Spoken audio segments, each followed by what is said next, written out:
نحمده ونصلي ونسلم على رسوله الكريم اما بعد فاعوذ بالله من الشيطان الرجيم بسم الله الرحمن الرحيم قل تعالوا اتل ما حرم ربكم عليكم الا تشركوا به شيئا وبالوالدين احسانا ولا تقتلوا اولادكم من املاق نحن نرزقكم واياهم صدق اللہ العظیم وصدق رسولہ النبی الکریم الامین ونحن على ذلك لمن الشاہدین والشاکرین والحمد للہ رب العالمین وقال اللہ تبارک وتعالی فی شان حبیبہ صلی اللہ علیہ وعلى آلہ وصحبہ وسلم ان اللہ وملائکتہ یصلون علی النبی یا ایہا الذین آمنوا صلوا علیہ وسلموا تسلیما اللہم صلی علی سیدنا و مولانا محمد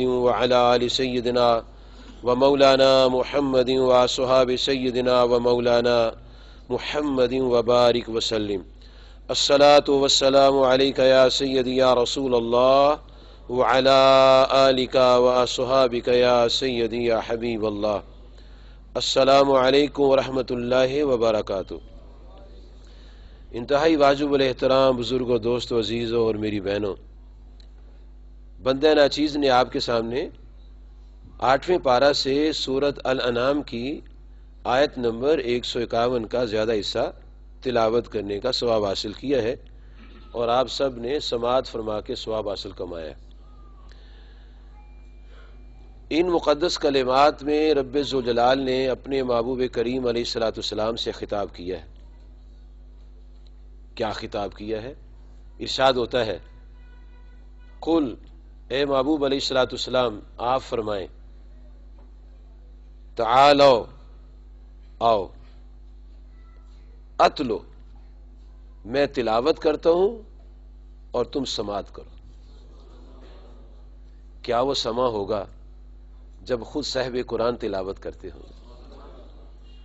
اور جیسا قرآن مجید میں اور واقعات سے پتہ چلتا ہے، اگر جنات قریب سے گزرا کرتے تھے تو سننے کے لیے وہ بھی رک جاتے تھے، ملائکہ تو آتے ہی آتے تھے۔ اور کیا بات فرمائی ہے کہ آؤ میں تلاوت کرتا ہوں، تم توجہ کرو، غور سے سنو، ما حرم ربکم، کہ تمہارے رب نے کیا حرام قرار دیا ہے، کس چیز کو حرام قرار دیا ہے؟ یہ کہ اللہ تشرکو بہ شیئا، اللہ تعالیٰ کے ساتھ کسی کو شریک نہیں کرنا، شرک حرام ہے۔ بعد ازیں دوسری بات یہ فرمائی، وبالوالدین احسانا، اپنے والدین کے ساتھ حسن سلوک کرنا۔ پھر فرمایا ولا تقتلوا اولادکم من املاق، مفلسی کے باعث اپنی اولاد کو قتل نہیں کرنا۔ نحن نرزقکم وایاہم، ہم تمہیں بھی رزق دیں گے اور انہیں بھی رزق دیں گے۔ برکت کے لیے یہ پوری آیت کا کچھ حصہ میں نے آپ کے سامنے تلاوت کیا تھا، لیکن اس میں جو موضوع ہے آج کا وہ ہے اولاد کے حقوق۔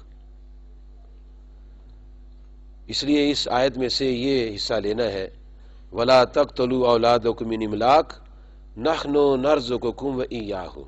اس پر آپ سے کچھ گفتگو عرض کرنی ہے قرآن مجید اور احادیث کے حوالہ جات سے۔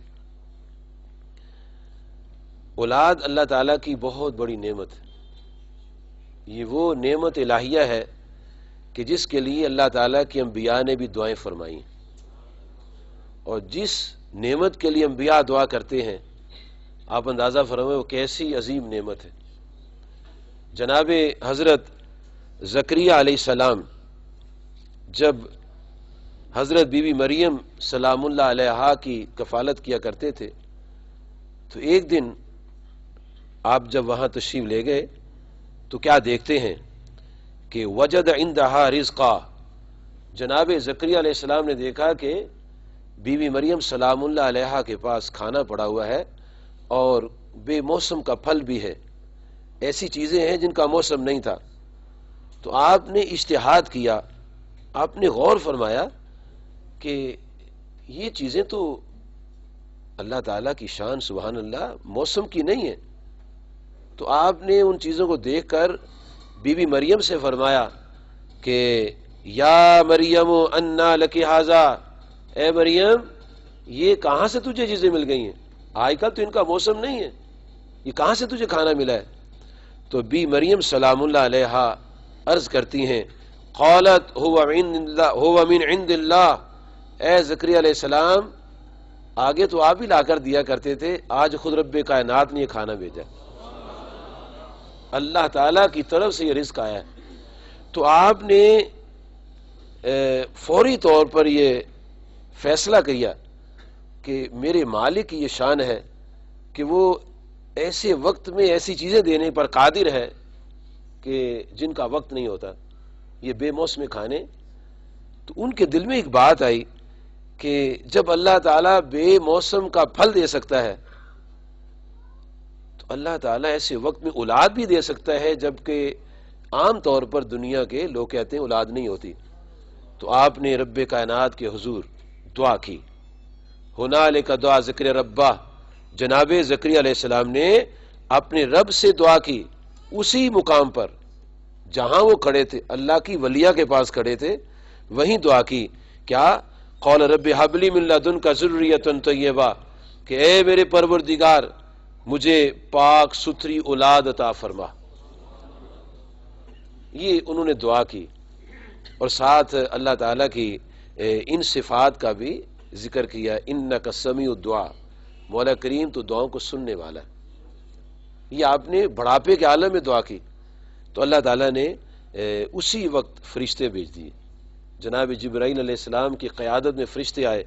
اللہ تعالیٰ فرماتے فنادت الملائکۃ وہو قائم یصلی فی المحراب، وہ محراب میں اللہ کے حضور نماز کے لیے کھڑے تھے، فرشتے آئے اور فرشتوں نے آ کر کہا ان اللہ یبشرک بیحییٰ، اے زکریا علیہ السلام اللہ تبارک و تعالی آپ کو یحییٰ علیہ السلام کی خوشخبری دیتا ہے. اور پھر ساتھ یہ بھی فرشتوں نے جناب زکریا علیہ السلام کی جناب میں اللہ کا پیغام دیا کہ وہ جو بیٹا آپ کو دیا جائے گا نا وہ کون کس شان کا ہوگا، مصدقم بکلمۃ من اللہ وسیدا وحصورا ونبیا من الصالحین، وہ ایسا اللہ کا پیارا بندہ ہوگا جو آپ کو بیٹا دیا جائے گا، وہ اللہ کی کلمات کی تصدیق کرنے والا ہوگا، قوم کا سردار ہوگا، عورتوں سے بچنے والا ہوگا اور اللہ تعالیٰ کا بڑا ہی خاص پیارا نبی ہوگا.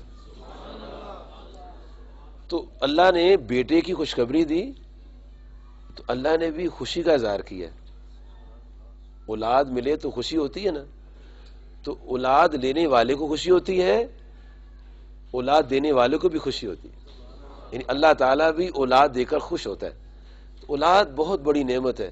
ابراہیم علیہ السلام نے بڑھاپے کے عالم میں دعا کی تھی رب ھب لی من الصالحین، یا اللہ مجھے صالحین میں سے عطا فرما. تو اللہ پاک نے فبشرناہ بغلام حلیم، اللہ کریم نے جناب ابراہیم علیہ السلام کو بردبار بیٹے کی خوشخبری عطا فرمائی. تو قرآن پاک کی ان آیات سے یہ پتہ چلتا ہے کہ اولاد جو ہے یہ بہت بڑی نعمت ہے جی، اور ہر آدمی کی تمنا ہوتی ہے مجھے اولاد ملے.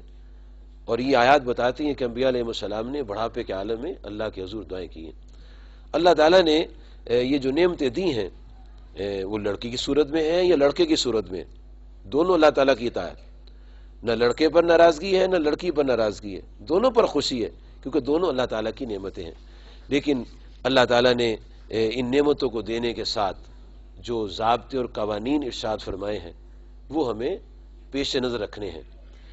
اس آیت کی روشنی میں جو آپ نے سماعت فرمائی تھی، اولاد کا پہلا حق یہ ہے کہ اولاد کی جان کا تحفظ کیا جائے، اسے مارا نہ جائے.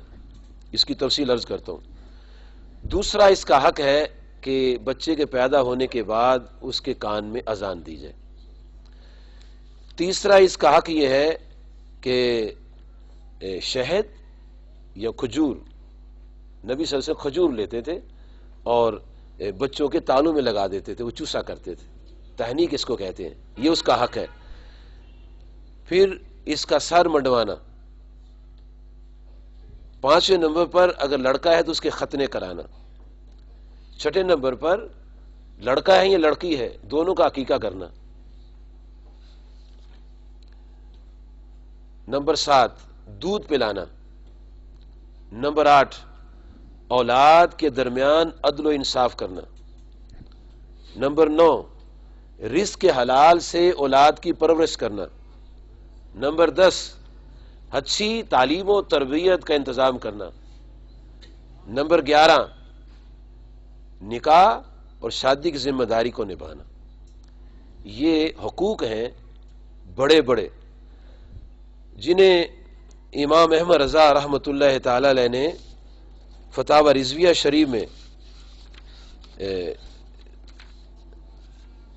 1 2 3 ایسے نمبر دے کر 80 حقوق بیان کیے، اولاد کے 80 حقوق بیان کیے، اور وہ ایسے حقوق ہیں کہ اگر ان کو ادا کر لیا جائے تو اولاد سونے کی طرح سچی ہو جاتی اور یہ والدین کا صدقہ جاریہ ہو جاتی ہے، اور ماں باپ کی زندگی کے بعد ان کا نام روشن کرنے کا ذریعہ بن جاتی ہے۔ لیکن یہ تب ممکن ہے کہ جب والدین ان ذمہ داریوں کو ادا کریں گے۔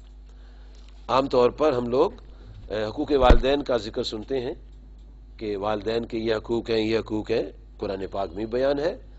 جیسے والدین کے حقوق اللہ پاک نے اپنی کتاب میں اور نبی صلی اللہ علیہ وسلم نے اپنی حدیث مبارکہ میں ذکر فرمایا ہے، ایسے ہی اولاد کے حقوق بھی بیان کیے، اور جب اولاد کے حقوق اور ماں باپ کے حقوق کا ہر کوئی خیال رکھے گا تو بفضل تعالیٰ وہ یونٹ جو ماں باپ اور اولاد کی صورت میں ایک گھرانے کی شکل میں نظر آتا ہے وہ حسین و جمیل یونٹ بن جائے۔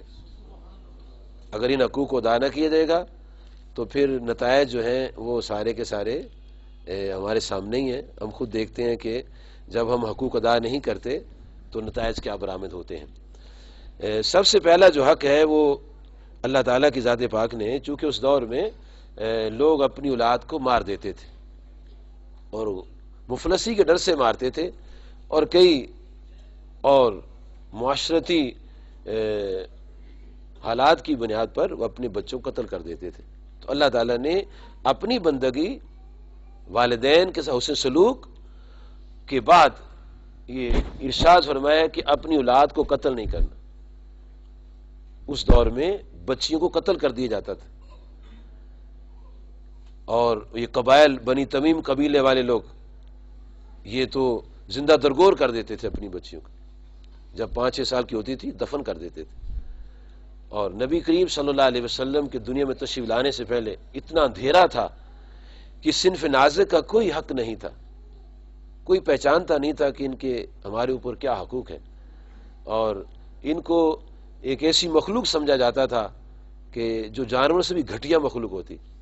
لیکن نبی صلی اللہ علیہ وسلم جب تشریف لائے تو آپ سرکار صلی اللہ علیہ وسلم نے ان کو بہت اونچا مقام عطا فرمایا، بڑا درجہ عطا فرمایا، بڑا رتبہ عطا فرمایا، اور ایسا مقام دیا کہ انسان غور کرے تو پتہ چلتا ہے کہ کیا وہ وقت ہے، اور نبی صلی اللہ علیہ وسلم کے آنے کے بعد کیا انقلاب آ گیا۔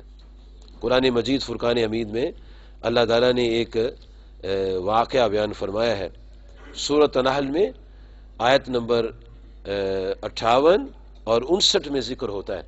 اللہ تعالیٰ فرماتا ہے وَإِذَا بُشِّرَ أَحَدُهُم بِالْأُنثىٰ، جب ان میں کسی کو بیٹی کی خوشخبری دی جاتی، یعنی اللہ تعالیٰ نے بشرا کا لفظ ارشاد فرمایا، بیٹی کی خوشخبری دی جاتی، ظل وجهه مسودہ، تو دن بھر اس کا منہ کالا رہتا تھا، اور وہ قزیم، اور غصہ کھاتا رہتا تھا، اپنے ہاتھ کاٹتا تھا، اور اس کے عمل سے پتہ چلتا تھا کہ اس کو بچی کے ہونے کی خوشی نہیں ہوئی ہے، اور لوگوں سے چھپتا پھرتا تھا اور کہتا تھا اچھا اب یہ پیدا ہو گئی ہے، اس کو ذلت سے رکھوں گا، یا اس کو یدسو فی التراب، یا پھر اس کو مٹی میں دبا دوں گا میں۔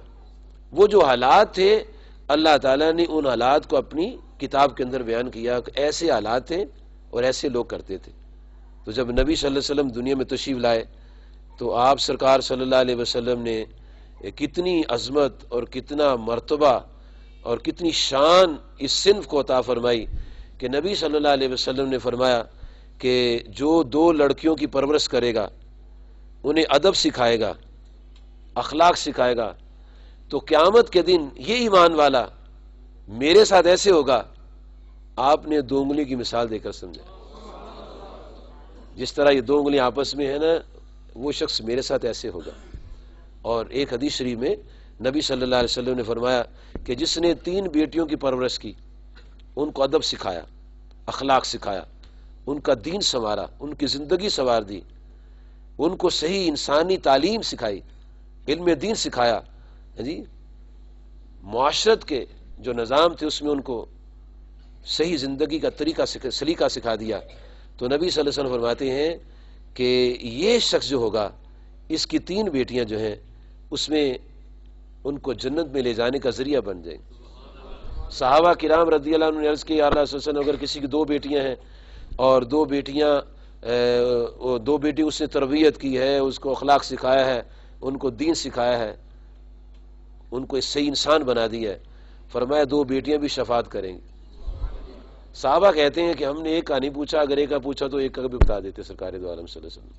ایک دفعہ نبی صلی اللہ علیہ وسلم کے آستان مبارکہ میں ایک عورت آئی، اس کے ساتھ 2 بچیاں تھیں، تو وہ اپنی ماں سے کچھ مانگتی تھی کھانے کے لیے، تو اس خاتون نے ام المومنین سیدہ عائشہ صدیقہ رضی اللہ عنہا سے عرض کیا، اماں جی حضور ان بچیوں کو کچھ کھانے کے لیے دیجیے، تو آپ نے کھجور دی ان کو۔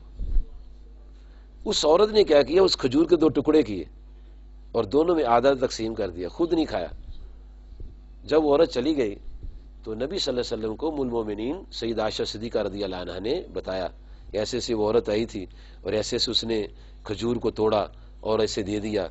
تو نبی صلی اللہ علیہ وسلم نے فرمایا، اے ام المومنین، جو اپنی بیٹیوں کے ساتھ اچھا سلوک کرتا ہے، کل قیامت کے دن یہ بیٹیاں اپنے ماں باپ کے اور دوزخ میں آڑ بن جائیں گی، کہ اس نے اپنے منہ میں کچھ نہیں ڈالا، اپنی بچیوں کو دے دیا۔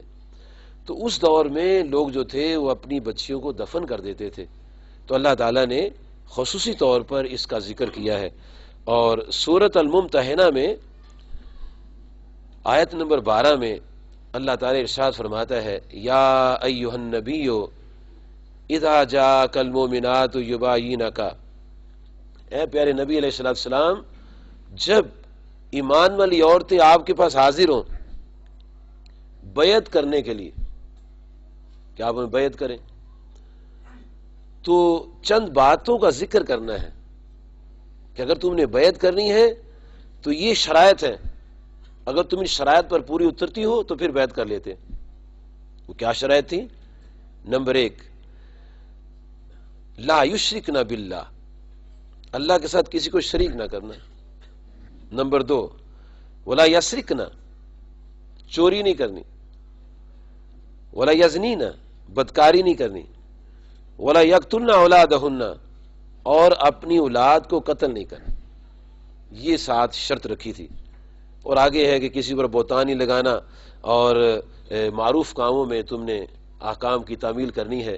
اگر یہ باتیں، یہ عورتیں اقرار کریں ان باتوں کا کہ ہم یہ باتیں پوری کریں گی، فبایعہن، اے محبوب علیہ السلام پھر ان سے بیعت لے لیں۔ یعنی وہ جو بیعت لی عورتوں سے، اس بیعت میں ولا یقتلن اولادہن کا ذکر ہے کہ اولاد کو قتل نہیں کرنا، چونکہ اس دور میں اپنی اولاد کو، خصوصاً اپنی بچیوں کو قتل کر دیتے تھے، تو اللہ تعالیٰ کے نبی صلی اللہ علیہ وسلم نے اللہ کے حکم سے یہ کنڈیشن رکھی ساتھ کہ بیعت تمہیں تب کیا جائے گا جب تم اس بات کو مانو گے۔ تو پھر انہوں نے اقرار کیا کہ ہم یہ کام نہیں کریں گے، تو نبی صلی اللہ علیہ وسلم نے ان کو بیعت کر لیا، ان کو اپنے دامن سے وابستہ فرما لیا۔ تو اس میں بھی اللہ تعالیٰ نے یہ ذکر فرمایا ہے کہ اولاد کو قتل نہیں کرنا۔ تو یہ سب سے پہلا اور بڑا حق ہے اولاد کا کہ اس کو قتل نہ کیا جائے۔ اچھا، یہ ہمارے معاشرہ میں یہ ایک مقولہ چلتا ہے کہ کم بچے خوشحال کنبہ، یہ ایک ایسے ہی لوگوں نے بات بنائی ہے، لیکن حقیقت یہ ہے کم بچے تنگ حال کنبہ ہوتا ہے، ماں باپ تنگ ہو جاتے ہیں۔ 2 بچے ہوں، ایک دفتر گیا ہوا، ایک اسکول گیا ہوا، پیچھے مہمان آئے گا، کہ کہاں جائیں گے ماں باپ، بڑے پریشان ہوتے ہیں. ہونا یہ چاہیے تھا زیادہ بچے خوشحال کنبہ.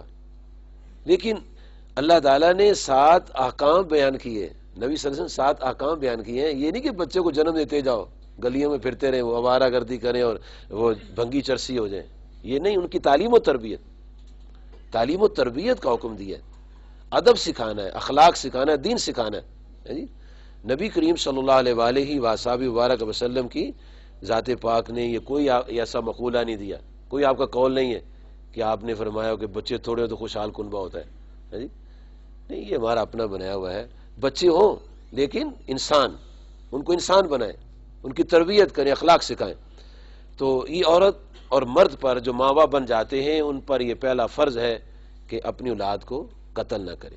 بعض اوقات ایسے کیسز ہوتے ہیں کہ بیفور برتھ جی، یا جب امید لگتی ہے تو بچے کو گرا دیا جاتا ہے، وہ ضائع کر دیا جاتا ہے جی. تو اس میں یہ ہے کہ جب بچے میں جان پڑ جائے تو پھر ایسا کرنا قطعاً حرام ہے، یہ قتل کرنے کے مترادف ہے جی. تو اللہ تعالیٰ نے یہ ہمیں حکم دیا ہے کہ اپنی اولاد کو قتل نہیں کرنا. دوسرا جو حق ہے اولاد کا وہ یہ ہے کہ جب بچہ پیدا ہو تو پیدا ہونے کے بعد اس کے کان میں اذان کہی جائے، چاہے اس کو نہلایا جائے یا نہ نہلایا جائے. یہ ایک علیحدہ چیپٹر ہے. کیوں کہ بعض اوقات بچے کمزور ہوتے ہیں اور ان کو نہلانا ان کے حق میں مضر ہوتا ہے جی.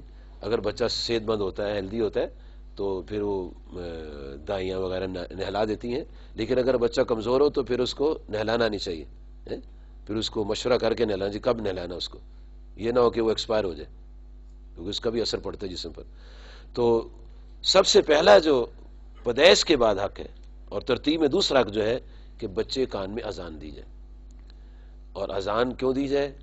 تاکہ اس کے رگ و ریشے میں، کانوں کے ذریعے دل میں، رگ و ریشے میں اللہ تعالیٰ کی الوہیت اور نبی صلی اللہ علیہ وسلم کی رسالت کا پیغام پہنچے.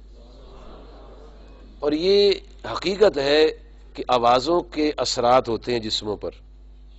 انسان پیدا نہ بھی ہوا ہو، ارواح پر اثرات ہوتے ہیں.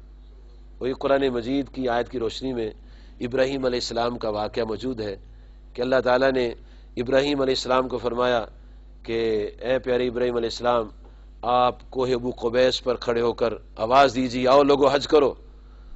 تو ابراہیم علیہ السلام نے گزارش کی، یا اللہ یہاں تو بندہ ہی کوئی نہیں. فرمایا پیارے ابراہیم علیہ السلام آپ آواز دے دو، آواز پہنچانا ہمارا کام.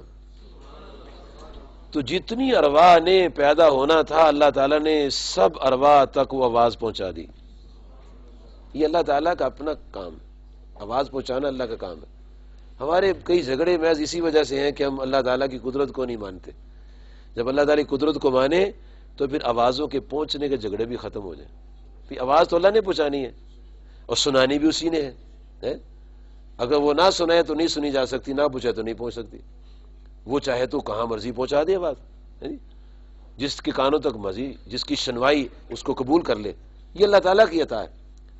نبی صلی اللہ علیہ وسلم نے ارشاد فرمایا ہے، امام طبرانی علیہ رحمہ نے اس کو نقل کیا ہے.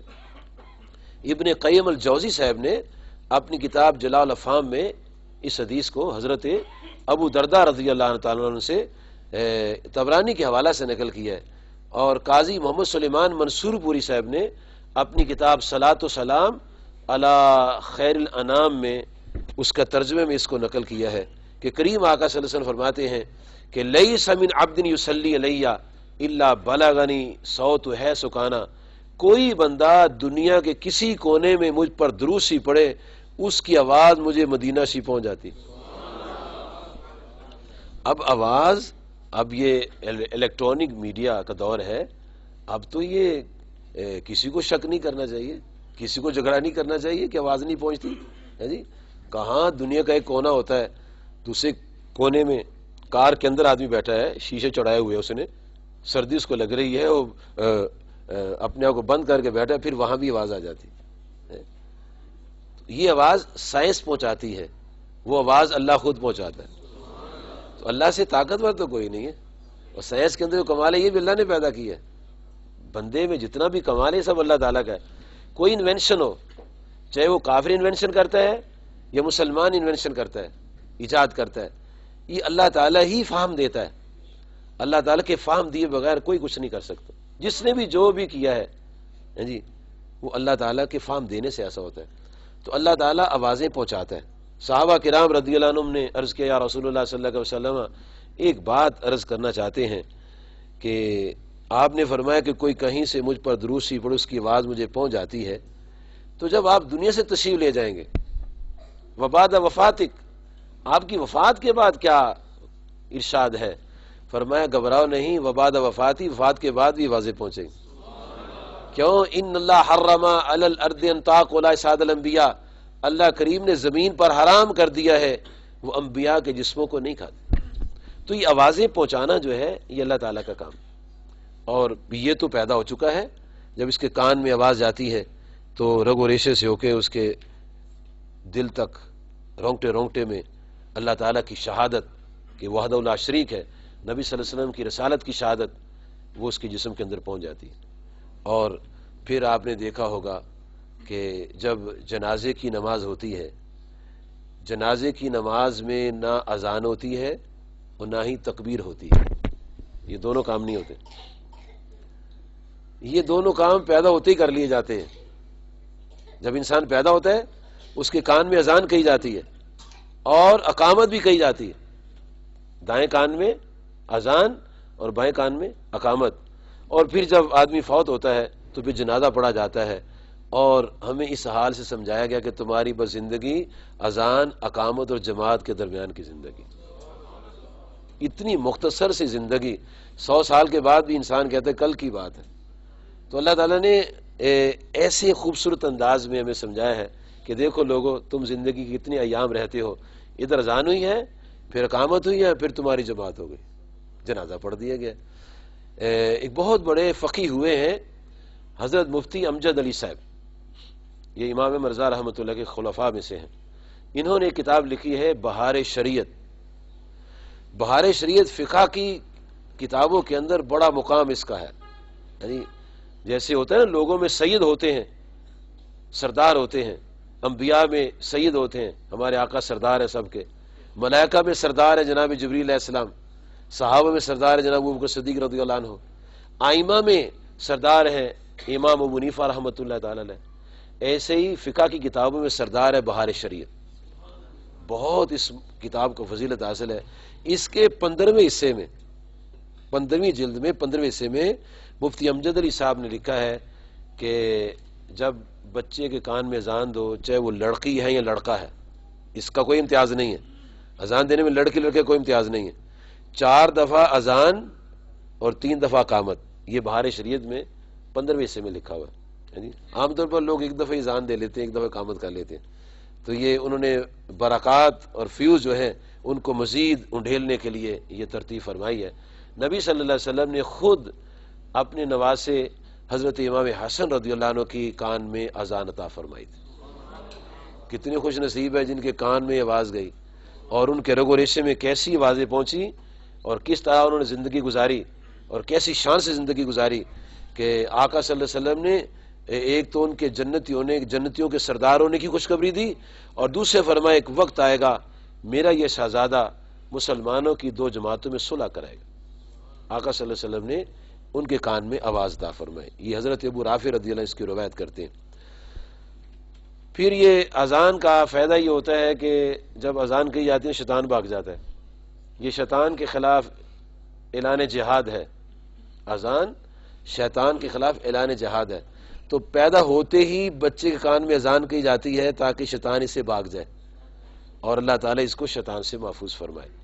اور ویسے بھی جب اذان ہوتی ہے تو نبی صلی اللہ علیہ وسلم فرماتے ہیں کہ اذان سن کر شیطان اتنی دور تک بھاگتا ہے جہاں تک آواز جاتی ہے اس سے آگے نکل جاتے ہیں.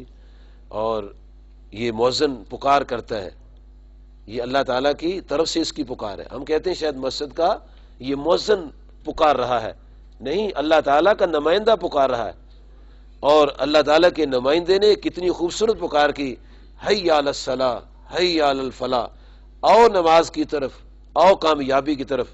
اور وہ اللہ کا نمائندہ یہ پکار کے کہہ رہا ہے اگر اب کامیابی ہے تو اسی کام میں کامیابی جس کے لیے تمہیں بلایا جا رہا ہے.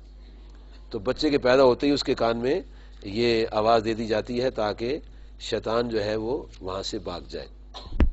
تیسرا حق جو ہے وہ یہ ہے تحنیک، کہ بچے کو، جس کو عام پنجابی میں گٹی کہتے ہیں، گڑتی ہے جی۔ نبی صلی اللہ علیہ وسلم کے پاس لوگ بچے لاتے تھے تو آقا صلی اللہ علیہ وسلم کتنا کرم فرماتے تھے کہ آپ اپنے منہ مبارک میں کھجور ڈال لیتے تھے، کھجور کو چبا کے نرم کرتے تھے، ملائم کرتے تھے، اور اس میں آپ کا لعاب دہن مبارک بھی مل جاتا تھا، پھر آپ نومولود کے تالو کو لگا دیتے تھے۔ اور اسی سے یہ بزرگوں کا خاندانوں کے اندر یہ طریقہ ہے، کہتے ہیں کوئی نیک آدمی شہد چٹا دے، کیونکہ اس کا بھی اثر ہوتا ہے، تانیک دینے والے کا بھی اثر ہوتا ہے۔ اچھا آدمی، نیک آدمی اگر تالو میں شہد لگائے گا یا کھجور کو نرم کر کے لگائے گا تو اس کے ہاتھ کے اثرات بھی اس کے اندر جائیں گے، ہاتھوں کے بھی اثرات ہیں، چہرے کے اگر اثرات ہیں تو ہاتھوں کے بھی اثرات ہیں۔ بعض ہاتھ ایسے ہوتے ہیں کہ وہ سر پر پھر جائیں تو کایا پلٹ جاتی، بعض نگاہیں ایسی ہوتی ہیں کہ ایسے اٹھ جائیں تو تقدیریں بدل جاتی ہیں، ایسے کہتے ہیں علامہ اقبال، نگاہ مرد مومن میں بدل جاتی ہیں، نگاہ مرد مومن سے بدل جاتی ہے، وہ نگاہ کے اندر اثر ہوتا ہے، اور جن کو رسول کریم علیہ الصلوۃ والسلام دیکھا کرتے۔ تو اللہ تعالیٰ نے یہ ایک حق دیا ہے بچوں کا، اولاد کا حق والدین کے سر پر، کہ وہ ایسے آسن طریقے سے یہ منزل بھی ان کی طے کریں۔ پھر 7ویں دن بچے کے بال اتروانے چاہیے، اس لیے اس کا حکم ہے کہ وہ پیٹ سے علائشوں کے ساتھ آتا ہے، اور وہ جو بال ہوتے ہیں ان کی جڑوں تک علائشوں کا اثر پہنچا ہوتا ہے، اور 7 دن کا اس لیے پیریڈ رکھا ہوا ہے کہ اتنے میں بچہ کچھ تھوڑا سا اس کو ہوش آ جاتی ہے تھوڑی سی، ہے جی، اور اگر ہوش نہ آئے تو پھر اس سے بال اتروانے کے کام کو ڈیلے کر دیا جاتا ہے، وہ ڈاکٹر کے مشورے سے سارا کام ہوتا ہے۔ اگر نارمل بچہ ہے تو پھر 7ویں دن اس کا سر کے بال اتارے جاتے ہیں، اور 7 دنوں کے بعد پھر اس کا نام بھی رکھا جاتا ہے۔ نبی کریم صلی اللہ علیہ وآلہ وبارک وسلم نے اپنے نواسوں کے جب بال اتروائے تو آپ نے ان بالوں کے وزن کے برابر چاندی تول کر صدقہ کر دی۔ ہم تو چاندی وغیرہ نہیں دیتے، ہم تو ویسے کچھ اور چیزیں دیتے ہیں، لیکن بات وہی ہے، خوشی کا اظہار ہے بچی کے بال اتروانے پر بھی اور بچے کے بال اتروانے پر بھی۔ نبی کریم صلی اللہ علیہ وآلہ مبارک وسلم کی ذات پاک نے امام حسن اور امام حسین کے بال باقاعدہ اتروائے، اور پھر آپ نے نام رکھنے کا بھی حکم فرمایا کہ بچے کا نام رکھنا ہے۔ اگر لڑکا پیدا ہوا ہے تو پھر لڑکے کے پیدا ہونے پر 7 دنوں کے بعد اگر صحت مند ہے، یا پھر جیسے مناسب ہو، ڈاکٹر جیسے، دایا جیسے کہے، اس کے ختنے کرانے چاہیے۔ بعض بچے پیدا ہی مختون ہوتے ہیں، ختنہ شدہ پیدا ہوتے ہیں، ان کے ختنوں کی ضرورت نہیں ہے، لیکن یہ بھی اسلام میں مسلمان کا حق ہے ختنہ کرایا جانا۔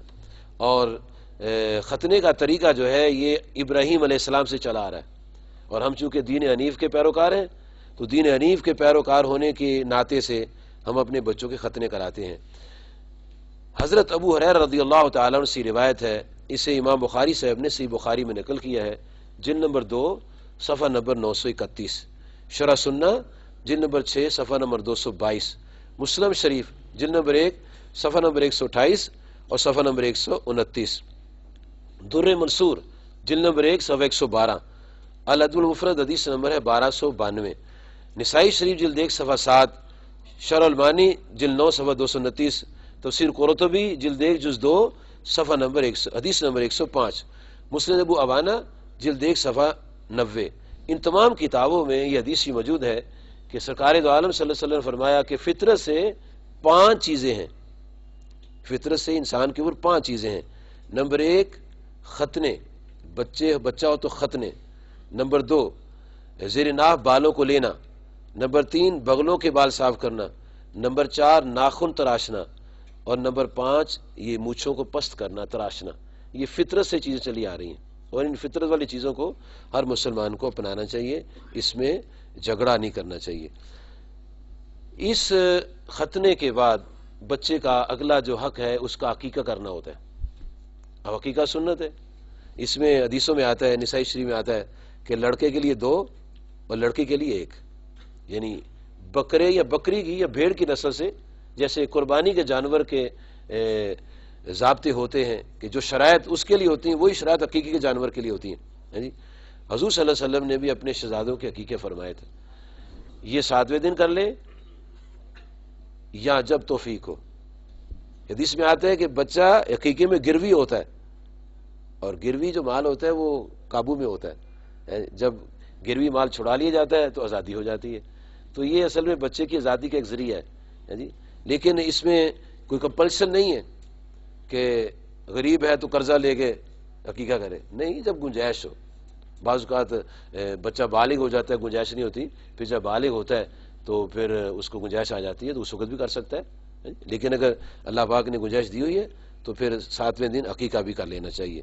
حضور نبی کریم صلی اللہ علیہ وآلہ وآصحابہ وبارک وسلم نے جیسے آپ کی تعلیمات ہے، ان تعلیمات کی روشنی میں یہ ہمیں آقا صلی اللہ علیہ وسلم کے ارشادات سے یہ بات واضح ہوتی ہے کہ لڑکے کے لیے 2 اور لڑکی کے لیے 1، یعنی اگر گائے کریں گے تو گائے کے 7 حصے ہوتے ہیں، اس میں 2 حصے لڑکے کے اور 1 حصہ لڑکی کا عقیقے میں ہوتا ہے جی، اور شرائط وہی ہوتی ہیں جو قربانی کے جانور کی شرائط ہوتی ہیں جی۔ اور کتنا وہ اسی وقت ہوگا جب نبی صلی اللہ علیہ وسلم کی موجودگی میں صحابہ کرام اپنے بچوں کے عقیقے کرتے ہوں گے اور قبولیت کی مہریں بھی لگتی ہوں گی، تو یہ بچوں کے حقوق میں سے حق ہے۔ اللہ تبارک و تعالی نے اپنی کتاب عظیم میں انسانوں کی اولاد کا ایک حق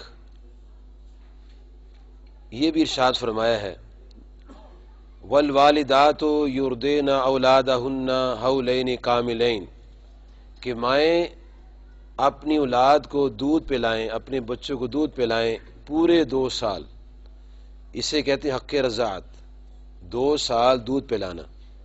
یہ اولاد کا حق ہے ماں باپ پر، کہ ماں باپ کو اس وقت خیال رکھنا چاہیے کہ اپنے بچے کے دودھ کا دھیان رکھیں۔ تو مائیں 2 سال تک اپنے بچوں کو دودھ پلائیں، کلام مجید میں اللہ تعالیٰ کا ارشاد ہے۔ اچھا، ساتھ یہ ایک رعایت دے دی ہے کہ یہ اس کے لیے مدت ہے لمن ارادہ یتیم الرضاعہ، کہ جو مدت پوری کرنی چاہے۔ اس سے مطلب یہ ہے کہ 2 سال سے کم بھی اگر ہمیں دودھ چھڑا دیا جاتا ہے اس میں رعایت ہے، لیکن حد جو ہے وہ 2 سال کی ہے کہ 2 سال تک دودھ پلانا چاہیے۔ اور اس 2 سال کے عرصہ میں جو بچہ جس عورت کا دودھ پیے گا، چاہے اپنی پھوپھی کا دودھ پی لے جی، چچی کا دودھ پی لے، کسی عورت کا دودھ پی لے، وہ اس کا رضائی بیٹا بن جائے گا۔ اور جتنے رشتے ماں کی وجہ سے حرام ہوتے ہیں، ایسے ہی حق رضاعت کی وجہ سے بھی وہ رشتے حرام ہو جاتے ہیں۔ رضائی ماموں بن جاتا ہے، رضائی ماں بن جاتی ہے، رضائی بہن بن جاتی ہے، رضائی بیٹا بن جاتا ہے، بھائی بن جاتا ہے، رضائی چچا بن جاتا ہے، پوری طرح اسی طرح پورے احکام اس پر لاگو ہوتے ہیں جی۔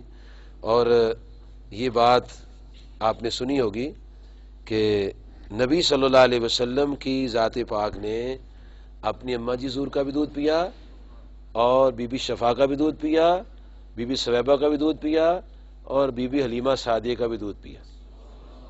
اور اللہ تعالیٰ نے اتنی رضائی مائیں آقا صلی اللہ علیہ وسلم کی بنا دی جی۔ اور یہ قانون چونکہ بنانا تھا کہ رضائی ماں کا کیا مقام اور حق ہے جی۔ پہلی اقوام میں یہ حق نہیں تھا، پہلی اقوام تو اتنی خوفناک اقوام تھیں کہ لوگ 8 اور 9 اور 10 شادیاں کر لیتے تھے، اور جب وہ آدمی مر جاتا تھا تو اس کا بڑا بیٹا اپنی ستیلی ماں سے نکاح کر لیتا، یا خود کرتا ہے یا اپنے بھائی سے کر دیتا ہے، یا کسی اور کے ساتھ اس کا نکاح کر دیتا، یا پابندی لگا دیتا کہ تم نے کسی اور سے نکاح نہیں کرنا۔ یہ دور جاہلیت میں ایسا ہوتا تھا، لیکن نبی کریم صلی اللہ علیہ وآلہ وآلہ وسلم نے بڑا تقدس، بڑا احترام اور بڑی عظمت عطا فرمائی۔ احادیث کے خزانہ میں یہ واقعہ موجود ہے کہ نبی صلی اللہ علیہ وسلم جورانہ میں گوشت تقسیم فرما رہے تھے، تو ایک شرم و حیا کا پیکر عظمت والی خاتون آ گئی، تو نبی صلی اللہ علیہ وسلم نے اتنا اعزاز بخشا، اتنی رحمت فرمائی کہ آقا علیہ الصلوۃ والسلام نے ان کے لیے اپنی نورانی چادر مبارک زمین پر بچھا دی۔ وہ شان والی چادر مبارک کہ جب ام المومنین سید عائشہ صدیقہ طیبہ طاہرہ رضی اللہ عنہا اپنے سر پر اڑا کرتی تھیں تو اللہ کی رحمت برسنا شروع ہو جاتی تھی، چادر بھیگ جاتی تھی، اللہ کی رحمت کی بارش برستی تھی۔ وہ چادر مبارک حضرت ام المومنین سید عائشہ صدیقہ رضی اللہ عنہا کی ہمشیرہ کو پھر ملی۔ وہ کیا کرتی، وہ چادر مبارک کو پانی میں ڈبو دیتی اور چادر باہر نکال دیتی، وہ پانی بیماروں کو پلاتی، شفا حاصل ہو جاتی۔ اور اس چادر کا اللہ پاک نے قرآن پاک میں بھی ذکر کیا ہے، یا ایھا المزمل یا ایھا المدثر، اے چادر کے اوڑھنے والے۔ کیا شان ہے اس چادر مبارک کی۔ آپ نے نورانی چادر مبارک، جی آپ صاحب اختیار ہیں، آپ نے زمین پر بچھائی، وہ خاتون اس کے اوپر بیٹھ گئی، آپ نے بڑی شفقت سے گفتگو فرمائی۔ جب کلام مکمل ہوا، وہ خاتون جانے لگی تو آپ کھڑے ہوئے اور کھڑے ہو کر ان کو الوداع فرمایا۔ صحابہ کرام رضوان اللہ علیہم اجمعین کے اندر ایک عجیب سی لہر دوڑ گئی، روحانیت کی، محبت کی، عظمت کی لہر دوڑ گئی کہ یہ کون خاتون ہے جس کے لیے نبی الانبیاء علیہ السلام نے اپنی چادر زمین پر بچھائی۔ تو آقا صلی اللہ علیہ وسلم فرمایا، یہ میری اماں حلیمہ سعدیہ ہے۔ تو رضائی ماں کو بڑا مقام دیا نبی صلی اللہ علیہ وسلم نے۔ اللہ تعالیٰ نے خود ایسا نظام چلایا تاکہ میرے نبی صلی اللہ علیہ وسلم کسی عورت کا دودھ پئیں، وہ رضائی ماں بنے، اور پھر وہ رضائی ماں کا قانون قرآن پاک میں نازل کیا جائے۔ وہ باقاعدہ سورۃ النساء کے حصے میں پوری وہ 14 رشتے جو بیان کیے ہیں، اس میں ایک رضائی ماں بھی ہے جس کے ساتھ نکاح جائز نہیں، رضائی بہن سے نکاح جائز نہیں، رضائی بھائی سے نکاح جائز نہیں، چونکہ اللہ تعالیٰ نے کلام پاک کو نازل فرمانا تھا۔ اور یہ جب اللہ تعالیٰ نے لوح محفوظ تخلیق فرمائی، اسی وقت پورے کا پورا قرآن مجید لوح محفوظ پر رقم کر دیا، جیسے آج ہمارے پاس موجود ہے۔ سورۃ الفاتحہ کی الف سے لے کر والناس کی سین تک پورے کا پورا قرآن مجید لوح محفوظ میں رقم ہے۔ اور جب نبی صلی اللہ علیہ وسلم تشریف لائے تو اللہ تعالیٰ نے وہاں سے پورا قرآن مجید لیلۃ القدر میں اپنے محبوب صلی اللہ علیہ وسلم پر نازل فرمایا، اور وہ اس انداز میں ارشاد فرمایا، انا انزلناہ فی لیلۃ القدر، کہ ہم نے اس کو لیلۃ القدر میں اتارا ہے۔ اور مفسرین اکرام اس کی تشریح میں لکھتے ہیں، ایک علیحدہ چیپٹر ہے، کہ اس رات اللہ نے جل شانہ آسمان دنیا پر اس کو اتار دیا، اور پھر وہاں سے جیسا واقعہ، موقع، ضرورت ہوتی اس کے مطابق اللہ تعالیٰ قرآن پاک کی صورت آیت نازل فرماتا۔ پہلی کتابوں کی طرح قرآن پاک یکدم نہیں اترا۔ وہ یہی تو کہتے تھے مشرکین کہ اگر یہ اللہ کی کتاب ہے تو پوری کی پوری کیوں نہیں اترتی؟ لیکن اللہ تعالیٰ کی حکمت یہ تھی کہ اللہ تبارک و تعالیٰ قوانین ترتیب دے رہا تھا، ہمارے لیے ضابطے بنا رہا تھا، اور ہماری تربیت ہو رہی تھی۔ گاہے بگاہے آہستہ آہستہ آہستہ آہستہ اللہ تعالیٰ قوانین اتارتا تھا اور تربیت ہوتی تھی، اور اس میں پھر اللہ تعالیٰ اپنی شان بھی ظاہر فرماتا تھا اور اپنے نبی صلی اللہ علیہ وسلم کی عظمت بھی ظاہر فرماتا تھا۔ اور یہ مقصود تھا کہ میری شان کا بھی لوگوں کو پتہ چلے اور میرے محبوب صلی اللہ علیہ وسلم کی عظمت کا بھی لوگوں کو پتہ چلے۔ مکہ مکرمہ میں لوگوں نے نبی صلی اللہ علیہ وسلم سے پوچھا کہ اے محمد عربی علیہ السلام، آپ اپنے معبود کا ذکر کرتے ہیں، ہمارے معبود نظر آتے ہیں، کوئی چاندی کا ہمارا معبود ہے، کوئی سونے کا ہے، کوئی پیتل تانبے کا ہے، کوئی چونے گچھ کا بنا ہوا ہے، آپ بتائیں آپ کا معبود کیسا ہے؟ تو یہ سوال اللہ کے علم میں تھا کہ ایک وقت آئے گا لوگ میرے نبی صلی اللہ علیہ وسلم سے سوال کریں گے کہ آپ کے اللہ کی شان کیا ہے۔ تو اللہ تعالیٰ نے اس وقت کے لیے سورۃ اخلاص روکی ہوئی تھی کہ جب سوال ہوگا تو پھر میں اپنے محبوب علیہ الصلوۃ والسلام سے فرماؤں گا، آپ ان کو فرما دیں، قل هو اللہ احد اللہ الصمد لم یلد ولم یولد ولم یکن لہ کفوا احد۔ تو موقع کی مناسبت سے اللہ تعالیٰ پھر آہستہ آہستہ قرآن پاک اتارتا تھا۔ تو جب یہ رضاعت کا مسئلہ چلا اور اس معاشرے میں جو نظام تھا، اللہ تعالیٰ نے اس وقت یہ آیات نازل فرمائی کہ مائیں جو ہیں اپنے بچوں کو 2 سال دودھ پلائیں، اور اس زمانے یہ رواج تھا کہ بچے جو تھے وہ دوسری مائیں لے جاتی تھیں، دوسری عورتیں لے جاتی تھیں، اور وہ رضائی مائیں بن جاتی تھیں۔ اور اللہ تبارک و تعالیٰ کی ذات پاک نے یہ اس لیے بھی کیا تاکہ لوگوں کو یہ پتہ لگ جائے کہ میرے محبوب صلی اللہ علیہ وسلم کی جس سے نسبت ہو جاتی ہے اس کی کتنی شان ہے۔ آپ کی شان تو وراء الورا، سبحان اللہ، نسبت والے کو کتنی شان نصیب ہو جاتی ہے۔ اور سورۃ الاحزاب میں 22ویں پارے کے پہلے صفحے پر یہ اللہ تعالیٰ کا ارشاد ہے کہ اللہ تعالیٰ نے اپنے نبی صلی اللہ علیہ وسلم کے ازواج مطہرات سے فرمایا یا نساء نبی لستن کاحد من النساء، اے محبوب علیہ الصلوۃ والسلام کی بیویوں تم اور عورتوں کی مثل نہیں ہے، یعنی آپ سے نسبت کی وجہ سے وہ عورتیں بھی مثال ہو گئیں، تو جن کی نسبت سے ان کی بیویاں میں مثال ہیں، ان آقا کی شان سناؤ کیا ہوگا، ان کی مثل کوئی کیسے ہو سکتا ہے، ان کی تو بیویاں بے مثال ہو گئی۔ تو اللہ تعالیٰ کی ذات پاک نے یہ ایک نظام جاری فرمانے کے لیے آقا صلی اللہ علیہ وسلم کی رضائی مائیں بنائیں، اور ہمارے چونکہ ہم لوگ جو منہ میں آتے بات کر دیتے ہیں اور اس کے نتائج یا اس کے پس منظر میں جو باتیں ہیں وہی جانتا ہے جو بات کرتا ہے کہ کیوں سوال ہوتا ہے، کیوں بات ہوتی ہے۔ ہمارے معاشرہ میں یہ ایک سوال ہوتا ہے کہ دیکھو جی جناب موسیٰ علیہ السلام نے تو کسی عورت کا دودھ نہیں پیا سوائے اپنی ماں کے، وہ نبی صلی اللہ علیہ وسلم نے عورتوں کا بھی دودھ پیا ہے، تو کیا اس سے یہ مقصد ہے کہ اپنی ماں کا دودھ پینے والا جو ہے اس سے شان بڑھ کر رکھتا ہے جس نے اور ماؤں کا دودھ پیا ہے؟ نہیں، اس کی وجہ ہے کوئی، وہاں ایک وعدہ تھا، اس وعدے کو پورا کرنا تھا، یہاں ایک نظام بنانا تھا، ایک پروگرام کائنات کی ترتیب دینا تھا، اس لیے ایسا ہوا۔ موسیٰ علیہ السلام جب اللہ تعالیٰ کی ذات پاک کے حکم سے سمندر میں ڈالے گئے، ان کے اماں جی حضور نے ان کو سمندر میں ڈالا، تو اللہ تعالیٰ نے موسیٰ علیہ السلام کی والدہ سے فرمایا کہ موسیٰ علیہ السلام کی ماں ہم تمہیں جو کہتے ہیں وہ کام کرو۔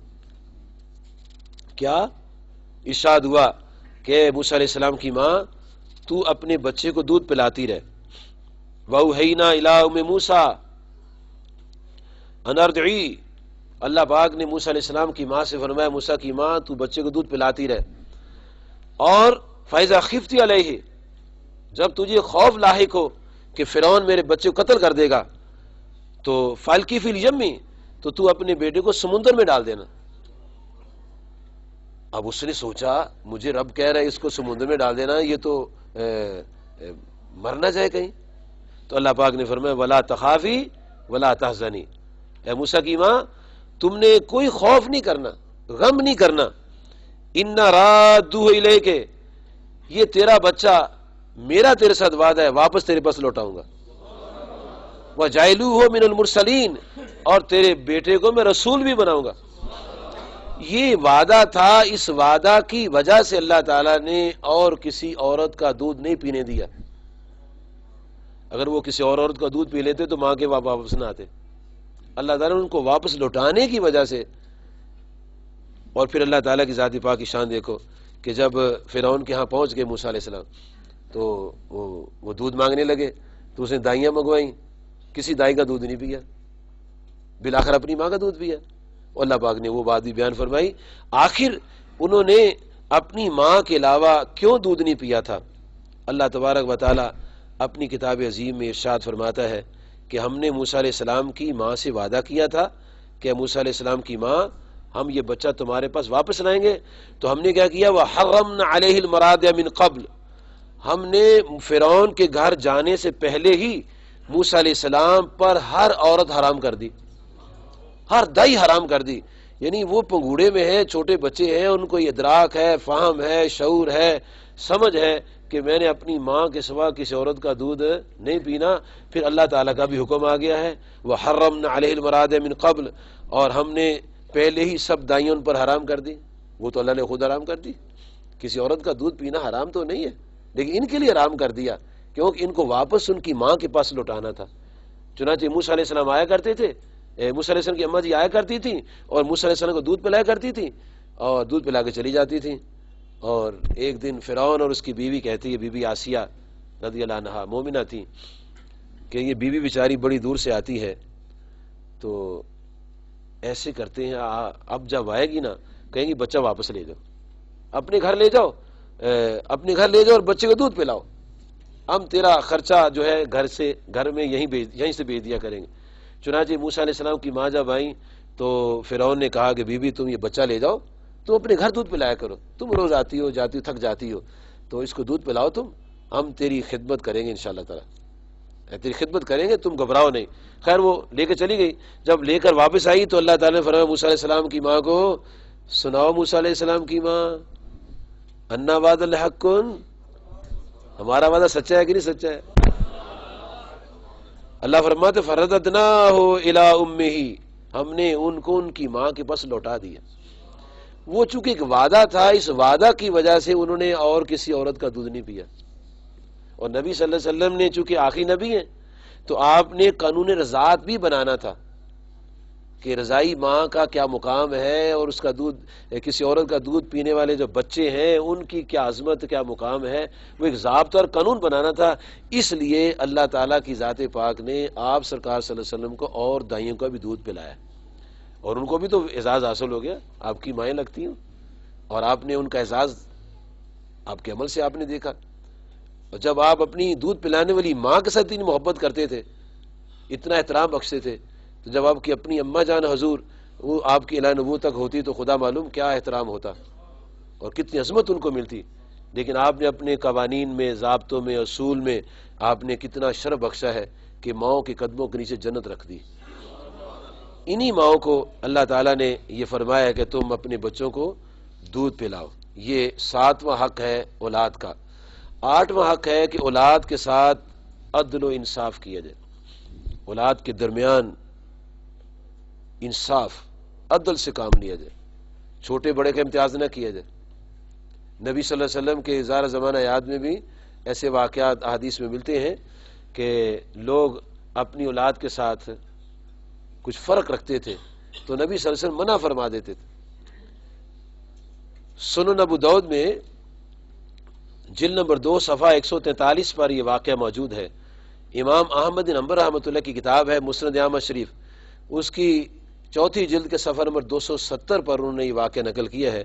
امام بہقی رحمۃ اللہ کی کتاب ہے سنن الکبریٰ للبہقی، جلد نمبر 6 صفحہ نمبر 177، مسلم شریف جلد 2 صفحہ 36 اور کنز المال حدیث نمبر 40127 میں یہ واقعہ موجود ہے۔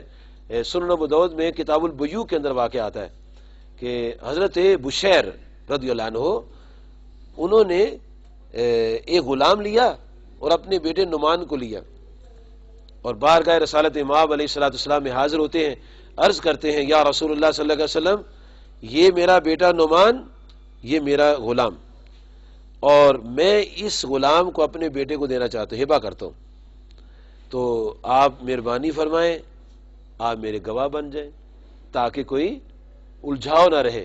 جب آپ کی گواہی ہو جائے گی تو پھر کوئی آدمی بحث نہیں کرے گا، میرے گھر کو کوئی فرد آپ میرے ساتھ الجھے گا نہیں۔ تو نبی صلی اللہ علیہ وسلم نے گواہی نہیں دی،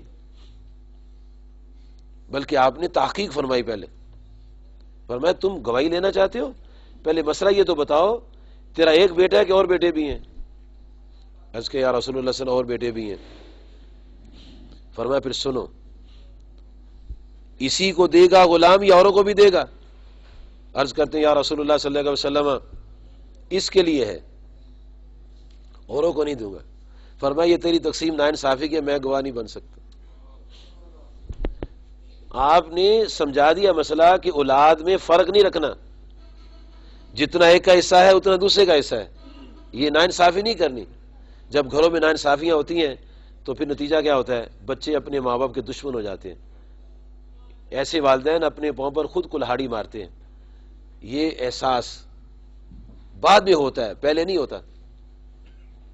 ہمارے ایک رواج ہے پلوٹھی کا لڑکا ہے، لڑکا ہونے میں قرآن میں تو کوئی پلوٹھی شلوٹھی نہیں ہے، یہ ہم نے ایک رسم بنا رکھی پلوٹھی کا، اور جو ہوگا سارے وہ لے جاتا ہے، سب وہ کیپچر کر جاتا ہے، ہر چیز کو پکڑ لیتا ہے، یہ پلوٹھی کا بیٹا ہے، اور دوسرے بچے جو ہیں وہ روتے رہتے ہیں۔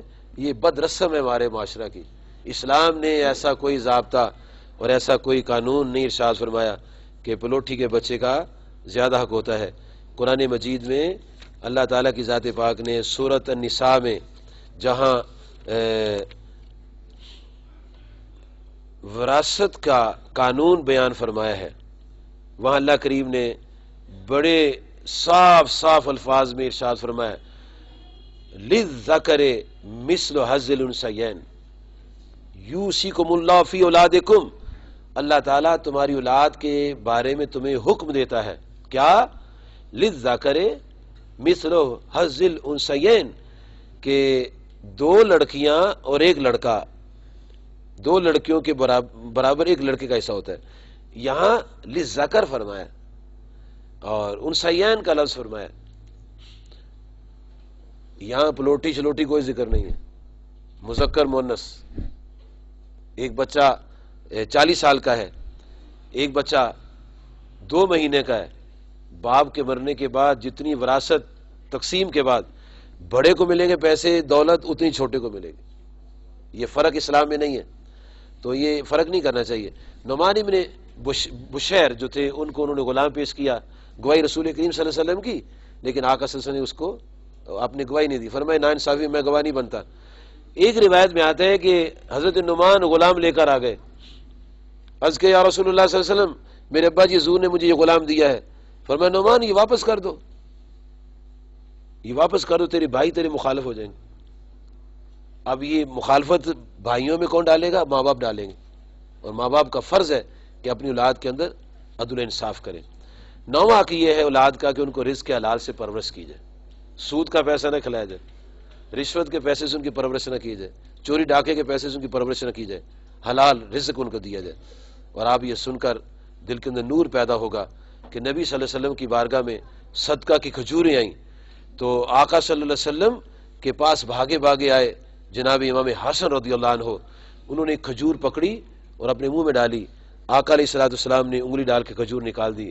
فرمایا بیٹے حسن، ہم پر صدقہ حلال نہیں ہے. چھوٹے سے بچے ہیں جی، اس کے منہ سے کھجور نکال دی.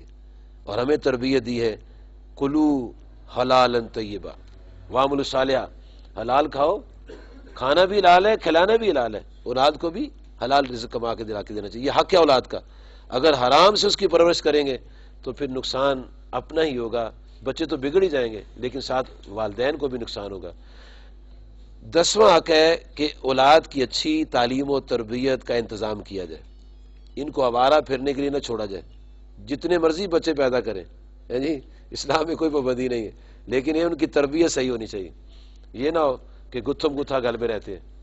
اور جن گھروں میں زیادہ بچے ہیں ماں باپ نے ان کی تربیت نہیں کی شروع سے، ان کو سمجھایا نہیں ہے، اور شادی شدہ بھی ہو چکے ہیں اور وہ ایک دوسرے گالیاں نکالتے ہیں، لڑتے جھگڑتے ہیں، اور گھر کا امن اور اتفاق اور ساری محبتیں تباہ ہو چکی ہیں، اور رزق بھی تنگ ہو چکے ہیں، لوگوں کے پریشان حال ہیں لوگ. اس لیے کہ اس میں والدین کا قصور ہے کہ انہوں نے اسکول بھیج دیا لیکن ان کو اخلاقیات دینیات کی تعلیم و تربیت نہیں فرمائی. فرض ہے والدین پر کہ اولاد کی آخرت کی طرف دھیان رکھیں، ان کی تعلیم اچھی تربیت اچھی کریں تاکہ یہ بچے کل قیامت کے دن والدین کا سرمایہ اثاثہ بنے. اور اگر پیچھے لڑنے کے لیے ان کو چھوڑ دیا تو ماں باپ کیا اثاثہ بنیں گے؟ اس لیے نبی صلی اللہ علیہ وسلم کی ذات پاک نے ارشاد فرمایا ہے کہ اے لوگو یہ یاد رکھو جب انسان مر جاتا ہے تو اس کے تمام معاملات کٹ جاتے ہیں، ختم ہو جاتے ہیں. نہ اس نے نماز پڑھنی، نہ روزہ، نہ حج، نہ زکوٰۃ، کوئی کام نہیں کرنا. لیکن 3 ایسی چیزیں ہیں جن کا تعلق بدستور والدین کے ساتھ یا مرنے والے کے ساتھ رہتا ہے. نمبر 1 صدقہ جاریہ، نمبر 2 نفع دینے والا علم، اور نمبر 3 والدین صالحین، نیک اولاد. نیک اولاد یہ اولاد ہے جو ماں باپ کے مرنے کے بعد صدقہ جاریہ ہوگی. اور 11واں حق ہے کہ جب یہ عاقل بالغ ہو جائیں ان کی شادی کر دی جائے. اور نبی صلی اللہ علیہ وسلم فرماتے ہیں جب بچے بالغ ہو جائیں، بیٹی بیٹا عاقل بالغ ہو گئے ہیں، اگر ان کے ماں باپ ان کی شادی نہ کریں اور وہ کوئی غلطی کر بیٹھیں تو ان کا جرم جو ہوگا ماں باپ کے سر پر ہوگا. تو یہ وہ موٹے موٹے میں نے آپ کو حقوق بتائے ہیں کہ جو ہر ماں باپ کو ذہن میں رکھنے چاہیے جی. اور اگر تفصیل آپ نے پڑھنی ہے تو میں نے کتاب لکھی ہے، اس کا نام ہے والدین اور اولاد کے حقوق. اس میں نے ناچیز نے امام مرزا رحمۃ اللہ کے فتح رضویہ شریف سے ایک ضمیمہ میں نے بنا کے اس کو شائع کیا ہے. اس میں 80 حقوق جو ہیں اولاد کے وہ تفصیل سے میں نے لکھ دیے ہیں. یہ موٹے موٹے 11 حقوق جو تو میں نے آپ کو سنائے ہیں، اس میں والدین کے حقوق کا بھی ذکر ہے اور اولاد کے حقوق کا بھی ذکر ہے. ہمیں مطالعہ بھی کرنا چاہیے، سننا بھی چاہیے، ان کو اپنی عملی زندگی میں لاگو کرنا چاہیے. یہ نہیں ہے کہ سننا اور بے شنید تک بات رکھے، نہ پریکٹیکلی ہمیں اپنی زندگی پر وہ قوانین اور ضابطے اپلائی کرنے چاہیے جو ہمارے آقا صلی اللہ علیہ وسلم نے اور ہمارے رب نے ہمیں ارشاد فرمائے ہیں. اللہ تبارک و تعالی ہر صاحب اولاد کو اپنی اولاد کے حقوق پہچاننے کی توفیق عطا فرمائے اور بچوں کو ماں باپ کے ساتھ اس سے سلوک کرنے کی توفیق عطا فرمائے. اللہ تعالی مجھے آپ کی ان باتوں کا فہم نصیب فرمائے. آمین. وآخر دعوانا ان الحمد للہ رب العالمین. والسلام علیکم ورحمۃ اللہ وبرکاتہ.